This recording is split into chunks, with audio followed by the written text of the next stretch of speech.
Hey, what's up guys? Welcome back to another video, and today I just wanted to talk about some Lego sets that were recently revealed, and actually one of them was released a couple days ago at the time of filming, so I'm a little late on the subject, but I still wanted to get my thoughts out since, I won't be able to review the sets personally for at least a while.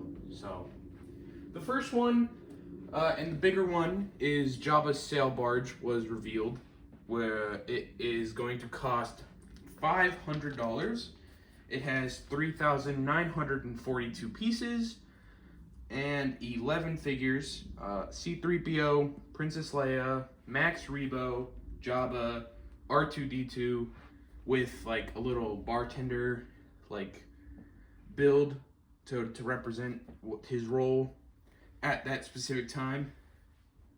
A Gamorrean guard, Salacious Crumb, Bib Fortuna, and then just some of Jabba's goons.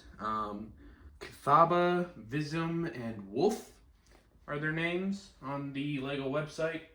Obviously not exactly major characters, just some of the aliens you see on the sail barge, which is important to fill out the barge and make it more full. And the set looks very nice. It's very large. It is 10 inches tall and 10 inches wide, and it is 31 inches long, so almost 3 feet. That's probably about the size of that dresser right in front of you. Maybe a little smaller. So it's pretty sizable. It looks very good. The figures, they also look very good. Leia has been changed, I think, most drastically. None of the other figures have. I think Jabba's probably even the same mold or a very similar one to his last one. But Princess Leia now, she has red going all around her legs. I think they're dual molded. They're like about half up. Instead of just like, previously they'd use like just a hip piece was red to represent the bikini she's wearing. I personally, I don't care about the change, because the hip piece wasn't the greatest representation, and I think it's a better representation, honestly. And it's Lego. It's never really been fully accurate to the source material because it's a minifigure that's an inch tall. So if you want something completely accurate, go get an action figure. But for Lego, I think it fits. I think it looks good, and it works just fine. And then the other figures, like I said, they all look good. Nothing stands out. C-3PO is actually kind of weird.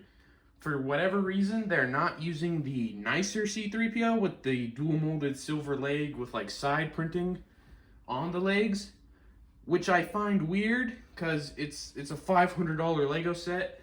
So I'd imagine you could just throw that figure in there, especially because that like buildable C-3PO had that nice C-3PO figure, and that's like $100 set. So I think that's my only major gripe, and that's not even that major. It's just they really should have used the nicer figure for the big expensive set. But otherwise, it looks good. It can also be paired with the Desert Skiff, is what they say on the website. So that's an intended thing. You pair them together if you've got the money. It's obviously because that's $600+. But obviously, if you got the money for a $500 set, I think you can probably spare another $80. But anyway, the next set has actually been released for a couple days as of filming. Came out October 1st. It's the Imperial Dropship versus Rebel Scout Speeder. It is $40 with 7 total figures. 3 Rebel Fleet Troopers and 3 Imperial Stormtroopers. And it looks very nice. It looks very good. It's kind of like a more expensive battle pack, but unless you're really financially well off, I don't see many people treating it like such. It looks good though. It looks very nice. It's a good way to get some more Fleet Troopers. If you don't want to get the hallway set or the one Fleet Trooper in the Yavin 4 set. So it's nice. It's nice they're using the Fleet Trooper more because it's a cool figure. It's nice to have more Rebel troops always. And then the last figure is actually a 25th anniversary figure. It is an Astromech droid, QTKT. And originally, you know, when the rumors came out for this droid, I was like, I don't know what that is. I am sure that is not an uncommon position to have. But I looked into it, and there's actually a bit of a history with the droid. It was actually made for like a young girl with cancer back in 2005. Originally called R2KT. And then after the girl passed away, the droid was used to, you know, raise awareness on, you know, cancer and stuff like that, and has even appeared in Star Wars canon. There's been an appearance in the Clone Wars movie, and then 3 of the Clone Wars episodes, and one of them is where there was an actual like major appearance instead of just a background sort of cameo, which is where the droid was renamed to K2 or QTKT to avoid confusion of another droid being called R2. Is the story there. And then she also appeared in the Force Awakens movie, the droid, and the droids appeared in a couple of the Lego games, Force Awakens and Skywalker Saga. And so, honestly, I think it's a solid choice for an anniversary figure.